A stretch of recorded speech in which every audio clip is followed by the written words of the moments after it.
নমস্কার, আমি শুভম রায়। আসছি পরবর্তী খবর। সামনে লোকসভা ভোটের আগে সাংগঠনিক কর্মী সভা ও কর্মীদের নিয়ে আলোচনা সভার আয়োজন করল মুর্শিদাবাদ বহরমপুর জেলা তৃণমূল ছাত্র পরিষদ। রবিবার তৃণমূল ছাত্র পরিষদের পক্ষ থেকে বিভিন্ন অঞ্চলে কর্মীদের নিয়ে একটি সাংগঠনিক সভার আয়োজন করা হয়।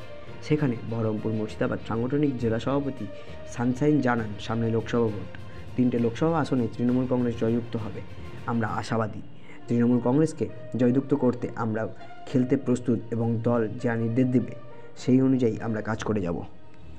আজকে আমাদের আলোচনা নেত্রী মমতা বন্দ্যোপাধ্যায়, সবুজ সেনার সেনাপতি অভিষেক বন্দ্যোপাধ্যায়ের নির্দেশ, আগামী লোকসভা নির্বাচনকে সামনে রেখে তৃণমূল ছাত্র পরিষদের যে লড়াই এবং তৃণমূল ছাত্র পরিষদের যে দায়িত্ব, সেটা আমরা আগামী দিনে দেখে দিতে চাই যে আমরা মুর্শিদাবাদ লোকসভা এবং বহরমপুর লোকসভা এবং জঙ্গিপুর লোকসভা 3টে লোকসভাতেই আমরা জয়লাভ করব এবং আমরা তৃণমূল ছাত্র পরিষদ যেভাবে লড়াই করব সেই লড়াইয়ে হারানোর ক্ষমতা আমাদেরকে কেউ হারাতে পারবে না। আমরা তৃণমূল ছাত্র পরিষদ সেভাবে পথে নামবো এবং যেভাবে নির্দেশ দিবে নেত্রী মমতা বন্দ্যোপাধ্যায়, অভিষেক বন্দ্যোপাধ্যায়, আমার নেতা তিনাঙ্কুর ভট্টাচার্য, যেভাবে আমাদেরকে নির্দেশ দিবে আমরা সেভাবে মাঠে ঘেটে লড়াই করে আমরা 3টে সিট বের করার চেষ্টা 100% করব।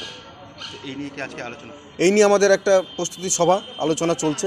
জেলার যারা নেতৃত্ব আছে এবং ব্লক সভাপতি, টাউন সভাপতি, কলেজ ইউনিট, কলেজ জিএস, তাদেরকে নিয়ে আজকে আলোচনা আমাদের চলছে। আগামী দিনে লোকসভা নির্বাচনে কীভাবে লড়াই হবে সেইটা একদম আমরা খেলবো।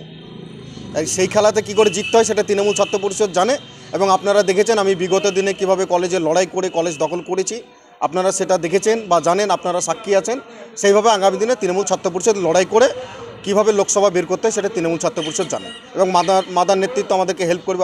অপূর্ব সরকার, ডেভিড কাকু আছে, আমাদের চেয়ারম্যান দলের রবিউল আলম চৌধুরী সাহেব আছেন, এরা আমাদেরকে হেল্প করবে। যে নির্দেশ দেবে সেই নির্দেশ মেনে আমরা 3টে সিটে লড়াই করব। আপনারা এতক্ষণ দেখছিলেন জিটিভি, দ্রুত করতে সবার সাথে।